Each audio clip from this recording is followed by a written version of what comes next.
साथियों, बिहार एसटीईटी पर विजय चौधरी जी की आवाज़ में हम लोग सुनेंगे उन्होंने आज क्या कहा।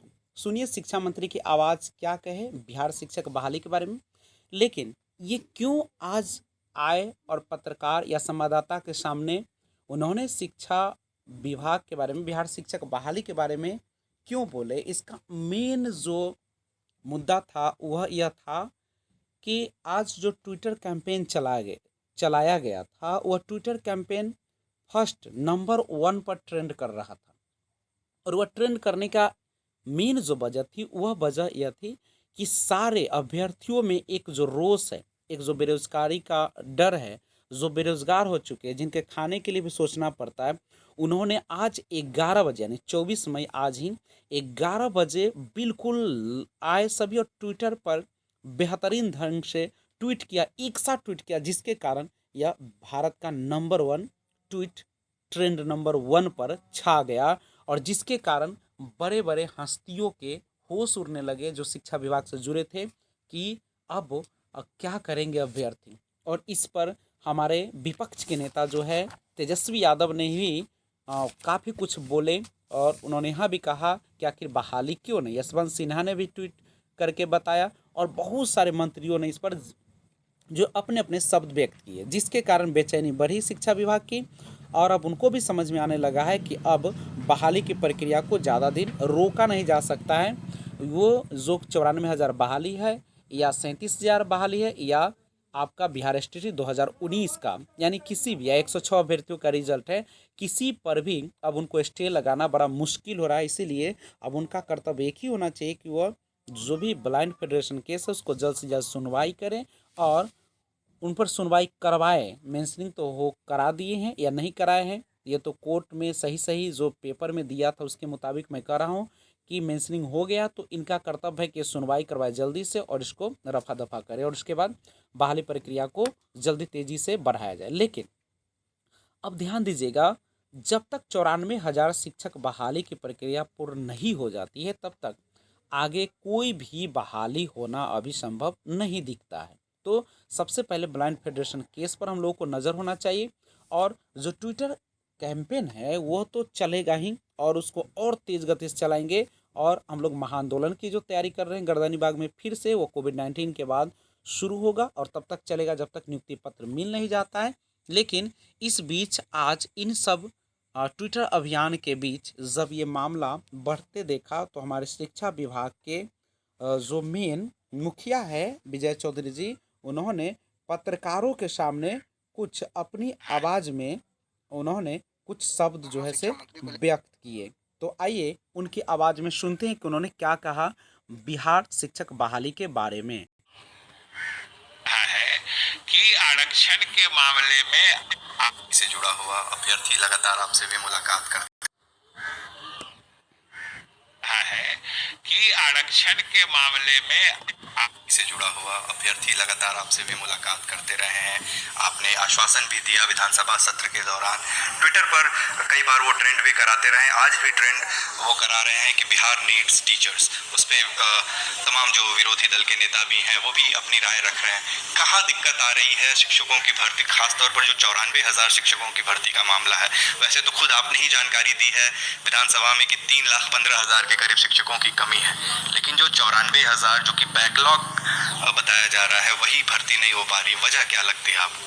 92 नहीं, उसको कहिए 98,000 लगभग शिक्षकों की नियुक्ति की सारी प्रक्रिया हम पूरी कर चुके हैं।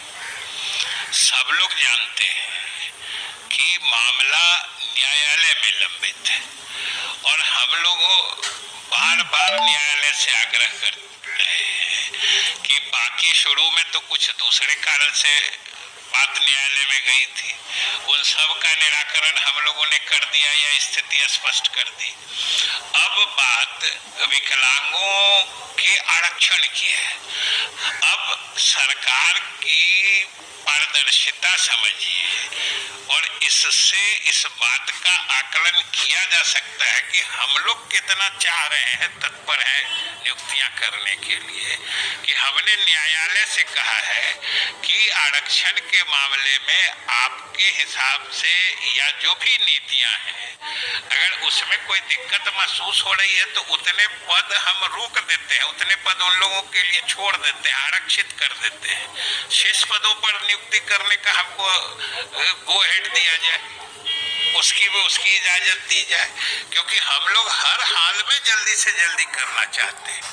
और आपको जरूर हम बताना चाहते हैं और आपके माध्यम से हम बिहार के जो भी योग्य अभ्यर्थी हैं या जो भी उससे जुड़े हुए उनको भी बताना चाहते हैं कि हम लोग इस बीच में भी, बंदी में भी, हम लोगों ने स्पेशल मेंशन करके जो हमारे मुख्य न्यायाधीश हैं उनके सामने तिथि भी निर्धारित कराई थी। लेकिन ये हमारा दुर्भाग्य था कि जो तिथि निर्धारित हुई उससे 2 दिन पहले हमारे मुख्य मतलब न्यायाधीश महोदय ही कोरोना ग्रस्त हो गए। वो लगभग 20 दिन 1 महीना बीमार रहे, अस्पताल में रहे, जिसके कारण मामला चल गया। अभी हम लोगों ने पिछले परसों ही पिछले सप्ताह भी फिर मेंशन कराया और उन्होंने आश्वासन दिया। हमने कहा कि चूंकि ये कई कारणों से महत्वपूर्ण है कि एक तो लगभग लाख शिक्षकों की नियुक्ति का बात है, दूसरी कि हमारे विद्यालयों में पढ़ाई से जुड़ा मामला है, अभी तो बंद है, लेकिन जैसे ही कोरोना से स्थिति सामान्य होगी, हमारे विद्यालय खुलेंगे, तो हम चाहते हैं कि ये नियुक्तियां शीघ्र कर लें, जिससे कि जब हमारे विद्यालय खुले तो वो पूरी गति से चले। शीघ्र का मतलब क्या मंत्री जी? क्योंकि जो अभ्यर्थी हैं वो लगातार हमसे भी संपर्क करते हैं कि आप शिक्षा मंत्री से बात करिए, आप पूछिए कि कब तक नियुक्ति होगी। उनके लिए क्या जवाब है कि शीघ्र का मतलब, जो कि वो शीघ्र काफी दिनों से सुन रहे हैं, तो कब तक मानकर चले, क्योंकि उनका भी परिवार है, वो भी आर्थिक तंगी से गुजर रहे हैं इस लॉकडाउन में और कोरोना के दौरान। आप भी काफी जागरूक और जानकार लोग हैं, आप बताइए कि इस परिस्थिति में शीघ्र की परिभाषा आप कैसे निर्धारित कर सकते हैं कि न्यायालय में मामला है, हम लोगों के तत्परता से अब वो परसों के लिए तिथि निश्चित हो गई और 1 दिन पहले वो कोरोना ग्रस्त हो गए मुख्य न्यायाधीश, वो अस्पताल में चले गए, अब महीनों विलंब उसके कारण हो गया। अब आप बताइए, आप शीघ्र की परिभाषा बताइए। लेकिन अब तो आ गए हैं वापस, आ गए तो मेंशन हो रहा है ना, ये तो आप जानते हैं। हमारी ईमानदारी, हमारी मुस्तैदी, हमारी तत्परता तो आप कोर्ट में हमारे मेंशनिंग से देख सकते हैं। इजाजत तो न्यायालय को देना है, वो तो सरकार के अधीन नहीं है। हम तो आपसे भी अनुरोध करेंगे कि मीडिया की तरफ से न्यायालय तक हमारी बात पहुंचा दीजिए कि हमको इजाजत दी, आज हमको इजाजत मिले, कल से हम लोग नियुक्ति के लिए तैयार हैं। तो बिहार के शिक्षा मंत्री, जिनका कहना है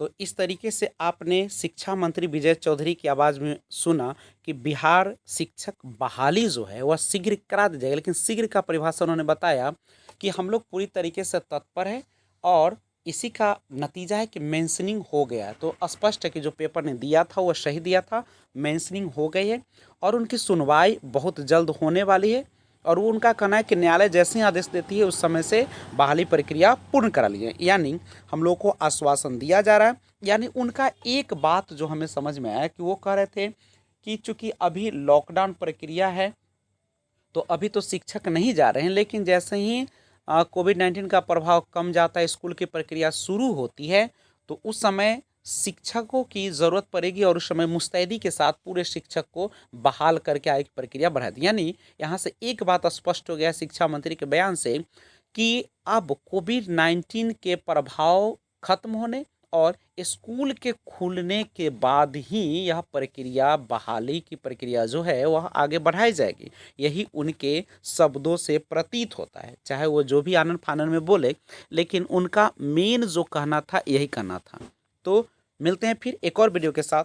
अगर वीडियो अच्छा लगा है तो लाइक शेयर करिएगा और सब्सक्राइब जरूर कर दीजिएगा। Thanks for watching.